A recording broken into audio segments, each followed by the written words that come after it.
Fala rapaziada, tudo bom com vocês? Meu nome é PH Miranda. Se você ainda não me conhece, eu faço vídeos de futebol todos os dias aqui no canal do YouTube, lá no Instagram e no TikTok também, então já me segue lá, canal do PH.oficial, tá? Antes de mais nada, já deixa o seu like aqui no vídeo, que é muito importante para mim. Se inscreve no canal e ativa a notificação para você receber notificação de todos os vídeos aí. Eu tô postando vídeo todos os dias para vocês, conteúdo direto.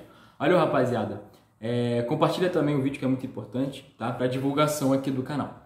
Valeu? Então vamos embora. Hoje eu vou falar um pouquinho dos jogos de ontem, tá? Vou falar dos jogos que eu assisti, obviamente, tá? Não vou comentar sobre os jogos que eu não assisti. A gente pode fazer um vídeo depois comentando, né, sobre os jogos, mas eu vou falar dos jogos que eu assisti. Bom, vou falar do jogo da Champions League, né, o Barcelona e Clube Brugge, tá? Vou comentar um pouquinho, um jogaço de bola, tá? 3-3, muito bom o jogo. Falar um pouquinho de Botafogo e Vasco, ó, Fogão ganhou.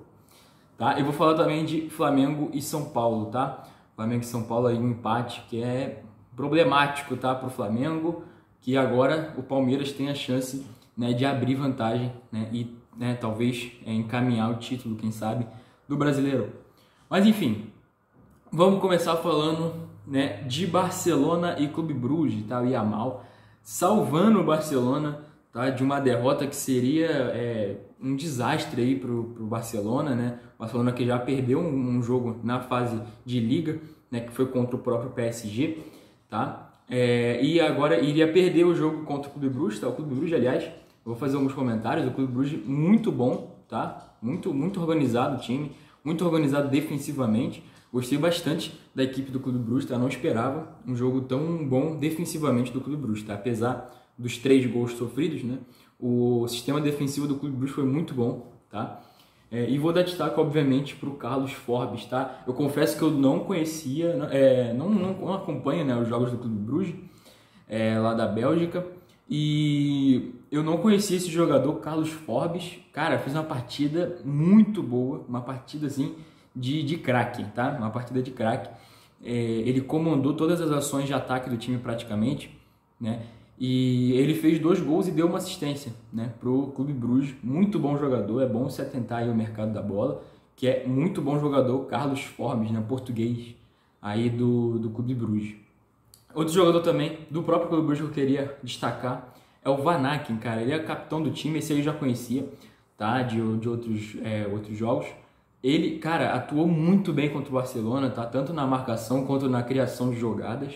Tá? O jogo do Clube Brugge era como todo mundo esperava, né? Um jogo de contra-ataque, um jogo de transição, né? Uma transição rápida, né? Jogando no contra-ataque, isso aí todo mundo já esperava. E o Clube Brugge se saiu muito bem, tá? A linha alta do Barcelona não foi suficiente para parar os ataques, né? As chegadas do Clube Brugge, né? E às vezes deu até muito errado. Nos 2 gols que o Barcelona sofre, né? Os 2 primeiros gols que o Barcelona sofre, são de jogadas em que a linha alta do Barcelona está corrompida, né, digamos assim. Que a linha alta do Barcelona ficou muito conhecida na temporada passada, né, que uma das principais características desse time do Barcelona era a linha alta, né, que a linha alta do Barcelona impedimento, né, a linha de impedimento do Barcelona, enfim. No jogo de ontem se mostrou bastante errática, digamos assim, né, com bastante erros, enfim. E aí é uma coisa para o Hans Flick, né, treinar durante a semana para ver se melhora. Óbvio que o Barcelona está com muitos desfalques, tá? Sentiu muito a desfalque do Pedri, né, do Rafinha já há um tempo, né? Enfim, sente muito esses desfalques, cara. Dá para ver quando o Barcelona ele tá com jogadas ofensivas e praticamente no segundo tempo inteiro, né, a jogada era: bota a bola no Yamal, dá a bola no Yamal, dá no Yamal, dá no Yamal. Por quê? Porque a criação de jogada se perde muito sem o Pedro e sem o Rafinha. Então, você perde muito essa característica no time do Barcelona, né? E aí as jogadas inteiras praticamente eram colocar, dar a bola pro Yamal e vamos ver o que ele faz. E aí, pô, óbvio que é um gênio, né? Um jogador muito acima da média, e ele conseguiu salvar o Barcelona de uma derrota que seria um desastre aí para a temporada, né? Principalmente para a classificação do Barcelona na fase de liga. Bom, e aí falando do Yamal, cara, o Yamal faz um ótimo primeiro tempo. Ele que tá voltando de lesão no pubis, né? se eu não me engano. Enfim, uma lesão aí que ele perde muita mobilidade, né? E aí, pô, para voltar a ser aquele Yamal veloz, ágil, né? Nos dribles, principalmente, nas fintas, demora um pouquinho, né? A gente viu isso contra o próprio Barcelona, né? Contra o Barcelona, desculpa, contra o próprio Real Madrid, né? No clássico, que ele, né, parecia um pouco mais engessado, né? Digamos assim. E aí, no jogo de ontem, a gente viu ele um pouquinho mais móvel, tá? Um pouquinho mais fazendo algumas fintas que ele não tinha feito nos últimos jogos, né? Alguns dribles assim que ele não estava fazendo ultimamente. E aí eu gostei bastante da atuação do Yamal, tá? No primeiro tempo ele aparece pouco, mas aparece em momentos que são muito bons. Tem uma jogada em que ele dá um passe, se não me engano, de letra ou de, enfim, acho que uma ultrapassagem do Koundé, né? E que o Koundé dá um tiraço, né? Um tirambaço no travessão, né? E aí acaba não sendo gol, né? Acho que na verdade nem é um travessão, a bola bate primeiro no goleiro, né? O goleiro faz uma defesa e aí a bola bate no travessão em sequência. Mas enfim, o Yamal se mostrou melhor, tá, do que nos últimos jogos. Eu gostei bastante da atuação dele, principalmente no primeiro tempo. Depois, no segundo tempo, ele começa a ter mais oportunidades, mas principalmente por causa da criação de jogo do Barcelona. O Barcelona viu que estava perdendo o jogo muito por causa do sistema defensivo do Clube Bruges, e aí precisava do quê? Precisava do jogador que é diferenciado. Para que você quebrar, a principal forma de você quebrar um sistema defensivo muito bem sólido, né? Muito bom defensivamente, um sistema que é muito sólido, né? Defensivamente, a melhor forma de você quebrar esse sistema é no 1 contra 1, é no jogador que vai para cima, que, né, quebra a linha, enfim. E o jogador que mais faz isso, talvez, no mundo, seja o Yamal, né? Que mais faça bem, digamos assim, né? É o Yamal. E aí, bola no Yamal e vamos ver o que ele faz, porque, cara, o Barcelona jogando mesmo, tirando o Yamal, o Barcelona praticamente não criou praticamente nada, né? O Barcelona não conseguiu criar nenhum tipo de jogada interessante, no meu ver, né? Óbvio. Enfim, e aí o Yamal consegue, tá, quebrar as linhas de marcação. No segundo gol do Barcelona, o Yamal ele faz um drible espetacular, né? Ele sai de 3 jogadores de uma vez só, toca se eu não me engano, era no jogador, no Fermin, eu acho, tá? Eu posso estar enganado, eu acho que foi o Fermin, e ele dá um toque de letra pro Yamal, devolve, o Yamal só dá um tapinha no canto para empatar o jogo para o Barcelona, fazendo 2-2. Depois disso, o Barcelona até toma o terceiro gol, tá? Numa bobeada. Aliás, a defesa do Barcelona ontem muito frágil, tá? Muito frágil, com vários erros técnicos, erros de posicionamento, tá? Já tinha falado da linha alta, tá? Que foi um problema para o Barcelona no jogo de ontem, mas também erros de posicionamento. No terceiro gol que o Barcelona toma, o Balde fica extremamente mal posicionado e deixa o Forbes, que era o melhor jogador da partida, disparado, sozinho praticamente. Aí recebe a bola e faz o segundo gol, né? O segundo gol, né? Acho que foi o segundo, isso. Segundo contra o Barcelona. Enfim, e aí muito mal posicionado, tá, o Balde, mas não só ele, a defesa inteira do Barcelona estava muito mal posicionada, né? Praticamente nos 3 gols, né? O Clube Bruges chega a fazer o 4º gol, tá? Depois do Barcelona ter empatado o jogo, né, com 3-3, com um gol contra, né, do Soldes. Só que o gol foi anulado, tá? Eu achei, na minha opinião, no meu ver, bem anulado. Tá? Eu achei que foi um gol bem anulado, porque o carrinho que o jogador do Bruges dá atinge o goleiro do Barcelona, né, o Chesney, e eu acho que é um contato faltoso, tá? Eu acho, na minha visão, que é um contato faltoso. Mas enfim, essa foi a minha análise da partida, né? E aí agora vamos para o Brasileirão. Vamos falar de Brasileirão, né? Vamos sair da Europa, vim aqui para o solo brasileiro. Bom, vamos falar primeiro de Botafogo e Vasco. O meu Fogão ganhou a partida de ontem contra o Vasco, tá? Vou falar primeiro do time vencedor, depois a gente fala um pouquinho do Vasco, tá? O Botafogo, ele ganha bem, uma vitória que estava faltando para o Botafogo, né, nesse momento da temporada. O time estava precisando de uma vitória assim, uma vitória contundente, principalmente no clássico, tá? Nos últimos clássicos do Botafogo, o Botafogo tem jogado muito mal, né? No próprio jogo contra o Vasco, na Copa do Brasil, o Botafogo foi muito mal, foi muito abaixo, tá? Ficou devendo bastante. E muito por causa do time do Vasco, óbvio, tem todo o mérito, mas também tem muito demérito da equipe do Botafogo. tá? E nos últimos clássicos que eu falei, né, contra o Fluminense foi muito mal, muito abaixo, e contra o Flamengo também, tá? Contra o Flamengo eu acho que pior ainda do que contra o Fluminense, tá? Que toma de 3-0 para o Flamengo e depois, antes, na verdade, né, toma de 2-0 para o Fluminense.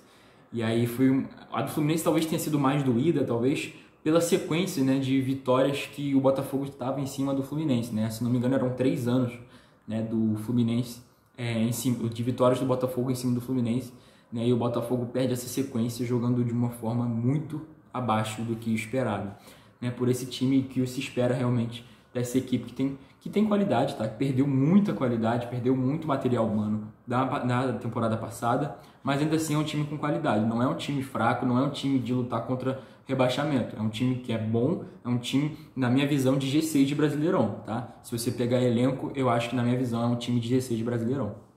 Mas enfim, vamos falar do jogo de ontem. O Botafogo volta a vencer e volta a convencer a torcida, tá? Eu achei que foi uma vitória contundente, né? O Botafogo muito bem defensivamente, tá? Eu acho que o Vasco pouco criou, né? E nas jogadas que criou foram de jogadas individuais do Vasco, tá? Principalmente com o Ryan, que aliás, que jogador é o Ryan, cara? Que jogador, talvez aí um dos melhores, se não o melhor jogador do Brasileirão, tá? Eu acho ele muito acima da média. É um jogador muito bom tecnicamente, e tem força física, né? Tem técnica, tem o drible, enfim, tem um contra um muito forte, né? Enfim, o Ryan consegue algumas escapadas e dá um perigo até para a equipe do Botafogo, mas pouco criou, tá? Outro jogador também que tem esse um contra um forte na equipe do Vasco, esse menos do que o Ryan, obviamente, é o Andrés Gomes, tá? Eu gostei até da partida dele, achei que ele não foi mal, não. O pouco que o Vasco conseguiu criar nessa partida foi nos pés do Andrés Gomes, tá? E eu acho que a partida do Vasco ficou muito no pé, tanto do Ryan quanto do Andrés Gomes, e de mais um jogador que eu acho que foram os únicos 3 que jogaram bem, que se saíram bem nessa partida do Vasco, que é o Cauã Barros. Aliás, eu falei do Ryan, tá? Mas o Cauã Barros, defensivamente, muito bom jogador, tá? Um outro achado muito bom da equipe do Vasco, tá? Eu acho que o Vasco se dá muito bem com esse jogador, tá? Que é muito bom, muito acima da média também, um volante de marcação muito bom, tá? O Cauã Barros, né? Provavelmente vai se destacar muito aí futuramente nessa equipe Cruz Maltina. Mas enfim, voltando a falar do jogo do Botafogo, tá? O Botafogo, eu gostei bastante das subidas do Botafogo. O Botafogo que nos últimos jogos não tem apostado tanto na linha de marcação alta, mas voltou a fazer isso, e eu acho que isso é muito importante para essa equipe do Botafogo, que é uma equipe muito física. Então você impor esse sistema mais físico para cima do adversário, eu acho que você extrai o melhor do que você tem na sua equipe, né? Principalmente do Botafogo. O Botafogo impôs fisicamente ao Vasco, marcou muito em cima a saída de bola do Vasco, e o Botafogo chegou a fazer uma jogada ali com o Correia, depois de uma roubada de bola, justamente por causa dessa linha alta de marcação do Botafogo, e o Correia toma a bola e acaba sofrendo pênalti, e aí acho que, se não me engano, foi do Cuesta, zagueiro do Vasco, tá? Eu posso estar enganado, mas o Cuesta, se não me engano, ele dá um trançapé no Correia do Botafogo, que sofre o pênalti. E aí o Botafogo abre o placar com uma batida muito firme do Alex Telles, tá? Que tinha perdido o pênalti contra o próprio Vasco, tá? Na Copa do Brasil. Tá? Ele faz no tempo normal e nos pênaltis ele acaba perdendo, né? Então talvez ele tenha batido até com um ódio maior, né? Se você ver a batida dele de pênalti, ele bate com uma força assim, né? Enfim, que acho que foi muito por causa desse pênalti perdido. Mas enfim, e aí o Botafogo ele toma as ações da partida, tá? O Vasco pouco criou, né? Como eu falei, né? O pouco que criou o Vasco foi muito por causa do 1 contra 1, tá? E nas jogadas de contra-ataque. Na semana passada, na verdade no final de semana, né? Eu fiz um pós-jogo, se você não viu, tá aí no canal, tá? De Vasco e São Paulo, tá? O São Paulo ganhou do Vasco, né? De 2-0 lá em São Januário, e fora de casa, na casa do Vasco. E cara, eu botei a vitória do São Paulo na conta do Fernando Diniz. E dessa vez eu não vou botar só no Fernando Diniz, mas eu acho que a derrota do Vasco está muito na conta dele. Porque, de novo, o mesmo problema que eu enfatizei semana passada, eu falo agora de novo. Ele mexeu no time muito mal. tá? O Fernando Diniz, ele mexe muito mal no time, ele tem mexido muito mal na equipe, e a equipe tem piorado. E o Vasco, ele piora depois das mexidas do Fernando Diniz, tá? Ele tira o Tietê, né? Eu comentei isso até com a minha namorada, que é vascaína, eu comentei isso, falei com ela, olha, quer ver que o Diniz, ele vai tirar o Tietê, ele vai tirar um volante para colocar o Matheus França de novo, né? Ele fez isso novamente, e eu acho que é uma decisão erradíssima do Diniz, tá? Eu acho que você tirar um volante para colocar um jogador de ataque só para ir para o desespero, digamos assim, que é a sensação que me passa, né? Que o Diniz passa, pelo menos para mim, não sei pro torcedor vascaíno, mas a sensação que passa é que o Diniz está indo pro desespero. Vamos colocar um jogador logo de ataque, tira um volante, e aí você perde muito da criação do time, tá? Você perde muito da criação de jogo. O Tietê, ele não estava fazendo uma boa partida, tá? Não vou defender o Tietê, falar que o Tietê tinha que continuar, claro que não. Eu acho que o Tietê fez uma partida muito abaixo, tá? Como tem feito nos últimos jogos. Porém, eu acho que não era motivo de você colocar um jogador que não tem a oferecer um futebol melhor do que o Tietê, por exemplo. Porque não faz sentido você tirar um jogador que está ruim na partida, que está jogando mal na partida, e colocar um que vai ser pior para o time. Pelo menos o que tem demonstrado nos últimos jogos. Então, não vejo sentido em colocar o Matheus França, insistir em colocar o Matheus França na equipe do Vasco. Tá? O Matheus França que não tem entregado, não fez por onde todas essas substituições dele durante praticamente todos os jogos aí, nos últimos jogos, pelo menos que eu assisti do Vasco, todos os jogos ele entra no segundo tempo e não tem feito absolutamente nada para esse time do Vasco. Mas enfim, é isso, rapaziada. Agora vamos falar de Flamengo e São Paulo. Essa foi minha análise de Botafogo e Vasco, tá? E vamos falar de Flamengo e São Paulo, o jogo de ontem, às 9h30 da noite, lá na Vila Belmiro, né? O jogo foi na Vila Belmiro, já que o Morumbi tá tendo show, né? Se não me engano. Tá tendo uma sequência aí, o São Paulo vai ter uma sequência aí de jogos na Vila Belmiro, por causa dos shows no Morumbi. Mas enfim, falando do jogo, cara, o Flamengo, ele entra diferente um pouco, né? Ele entra com o Samuel Lino. Eu não esperava a escalação do Samuel Lino, por mais que ele estava provável, né? A provável escalação estava com o Samuel Lino lá presente. Eu não achava que o Felipe Luiz iria colocar o Samuel Lino, porque ele tem entrado muito abaixo, tá? O Samuel Lino vem entrado muito abaixo nos últimos jogos do Flamengo. Eu não tenho gostado das atuações dele. Contra o Sport, ele não faz um bom jogo. Tá? Por mais que ele tenha algumas chances de ataque ali, ele não faz um bom jogo contra o Sport, que é o último colocado do brasileiro e que tem uma defesa extremamente frágil. O Samuel Lino, que é a grande contratação do Flamengo, esperando que ele tenha um contra um muito forte, que ele tenha as jogadas de ataque muito bom, consistente, né? Ele não faz isso nem contra a pior defesa do campeonato, que é pior defesa não, desculpa, uma das defesas mais fragilizadas do campeonato, que é a do Sport. E eu não vejo motivo da escalação dele contra, tá, o São Paulo, mas o Felipe Luiz foi lá e bancou a escalação dele. E, cara, eu achei que ele entrou até mais ou menos, tá? Ele faz um gol ali, se não me engano foi o segundo gol foi dele, mas eu não acho que ele fez uma boa partida, tá? Eu não acho que ele fez uma partida tão assim acima dos últimos jogos, né? Mas falando do Flamengo como um todo, o Flamengo foi muito abaixo, tá? No primeiro tempo, por mais que tenha saído atrás do placar, por causa de uma bobeira, né? Acho que não vou falar que o jogo do Flamengo foi inteiramente prejudicado por essa bobeira, mas, cara, o Flamengo se desestabilizou muito com esse gol sofrido, tá? Do Luciano, né? Luciano abre o placar logo no início do jogo, não vou saber a minutagem exata, mas foi bem no início, né? O Flamengo faz uma lambança na defesa, o que não é característica desse time do Flamengo, tá? O Flamengo é muito bom tecnicamente, então eu acho até estranho ver uma falha assim nessa equipe do Flamengo, né? Principalmente na saída de bola, algo que o Felipe Luiz tem treinado tanto desde o início da temporada, que a gente vê várias jogadas ofensivas, né? Que saem desde a linha defensiva, passam pela intermediária e vão até o ataque, acabam até saindo no gol. E eu não gostei dessa saída de jogo, obviamente, né? Que saiu o gol do São Paulo. E, cara, foi uma lambança completa, né? Se eu não me engano foi o lateral esquerdo do Flamengo, não sei se foi o Ayrton Lucas, acho que foi.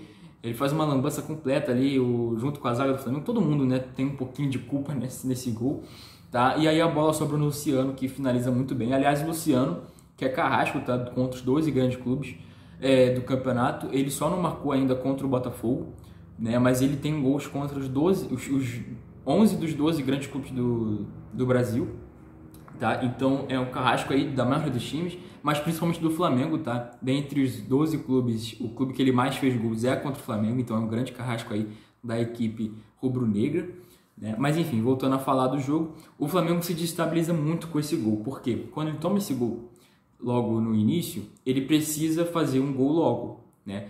E aí o Flamengo acaba fazendo jogada de ataque que eu acho que não são a característica do Flamengo, que é uma jogada mais do desespero, né? Tentar, não teve muita calma, né? Para fazer as jogadas. Só que numa dessas jogadas, o jogador do Flamengo, o de São Paulo, desculpa, Pablo Maia, acaba empurrando o jogador do Flamengo, que sofre o pênalti. E aí era tudo que o Flamengo queria, né? Tudo que o Flamengo estava precisando no momento, um pênalti, né? Para aliviar o placar. E aí o Arrascaeta foi lá e faz o gol. E aliás, o Arrascaeta, com 95 gols, né, pelo Flamengo, se torna o maior artilheiro da história do Flamengo, né? O maior artilheiro estrangeiro da história do Flamengo, né?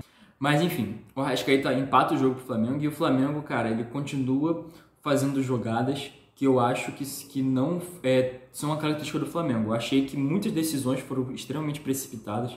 E aí no segundo tempo, eu acho que o grande erro da equipe rubro-negra foi o seguinte, foi estar na culpa do Felipe Luiz. Tá? Eu acho que o Felipe Luiz não mexe bem no time. Tá? Eu falei do Fernando Diniz na partida contra o Botafogo e falo agora do Felipe Luiz. A gente não costuma criticar o Felipe Luiz, né, porque ele tem acertado bastante, mas quando tem que criticar, tem que ser criticado. Tá? Quando tem que ser elogiado, a gente tem que elogiar, mas quando tem que criticar, a gente tem que criticar. Então, a gente tem que criticar essas mexidas do Felipe Luiz, eu não gostei. Tá? As 3 mexidas que ele faz no segundo tempo, eu achei que desestabilizaram completamente o time do Flamengo. E juntamente com a expulsão do Plata, faz com que o Flamengo tenha perdido esses 2 pontos, né, que podem ter custado o Campeonato Brasileiro para o Flamengo. Né? Eu acho que essas mexidas ele colocou o De La Cruz, né? Ele tira o Everton Araújo, enfim, ele faz mais uma agora que eu não estou lembrando, mas eu acho que ele desestabiliza muito a equipe do Flamengo, tá? Principalmente o sistema ofensivo do time.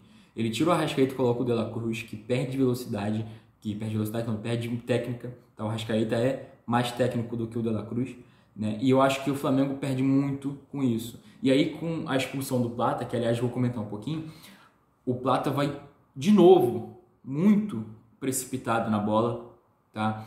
Ele é expulso contra o Estudiantes, ele é expulso contra o Racing e ele é expulso contra o São Paulo. 3 partidas importantíssimas para o Flamengo nessa reta final de campeonato, tanto da Libertadores quanto do Brasileiro. E o Plata, de novo, é precipitado nas suas ações e acaba sendo expulso. Tá? Aquela contra o Racing é até discutível, mas as outras não faz sentido nenhum ele ter se arriscado. Né? A contra o Racing, ainda assim, ele assume o risco. Tá? Pode ter uma discussão de que não era para ser expulso, não sei o quê, mas ainda assim ele assume o risco, no mínimo. E isso é indiscutível. Né? Enfim, nessa partida, essa expulsão foi indiscutível, até os próprios torcedores do Flamengo afirmam que era para ser expulso mesmo, e foi uma infantilidade do jogador. Tá? Mais uma vez ele deixando o Flamengo na mão, mais uma vez o Flamengo fica com 1 a menos em campo e prejudica diretamente no resultado da partida. O São Paulo, ele tem muitos desfalques, tá? Ele tem a volta ali do Luciano e do Mike, mas no geral, o São Paulo, se não me engano, estava com 9 desfalques nessa partida. Posso estar enganado no número, mas acho que é algo em torno disso, né? Com muitas lesões, enfim. E o São Paulo, eu acho que se o São Paulo não tivesse com tantos desfalques e não fosse tão inferior tecnicamente do que o time do Flamengo, talvez o São Paulo tivesse virado essa partida, tá? O Flamengo, mesmo com 1 a menos, ele tem capacidade de segurar uma vitória de 2 a 1, mas não conseguiu. Tá? Não conseguiu, o Ferreirinha foi lá e fez o segundo gol do São Paulo empatando a partida. Mas enfim, eu não gostei muito da partida do Flamengo, tá? A partida do Flamengo foi muito abaixo do que a gente espera desse time do Felipe Luiz. Tá? Foi uma partida muito abaixo tecnicamente, tá? O que a gente não vê, né, ultimamente nessas partidas do Flamengo e que a gente não espera, né, desse elenco. Um elenco tão capacitado, tão técnico, né, que custou tanto para o Flamengo, a gente espera um mínimo de qualidade.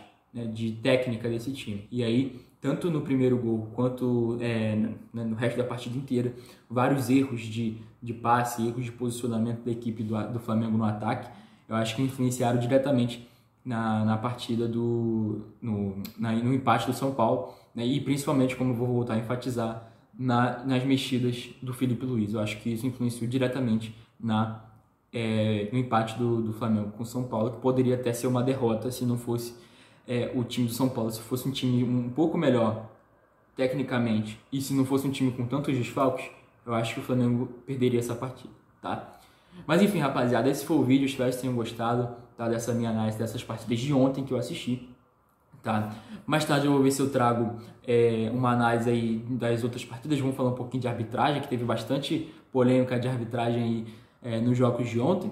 Mas é isso, rapaziada, espero que vocês tenham gostado. Se gostou, não esquece de deixar o like, tá? De se inscrever no canal e de ativar o sininho. Valeu, tamo junto, é nóis!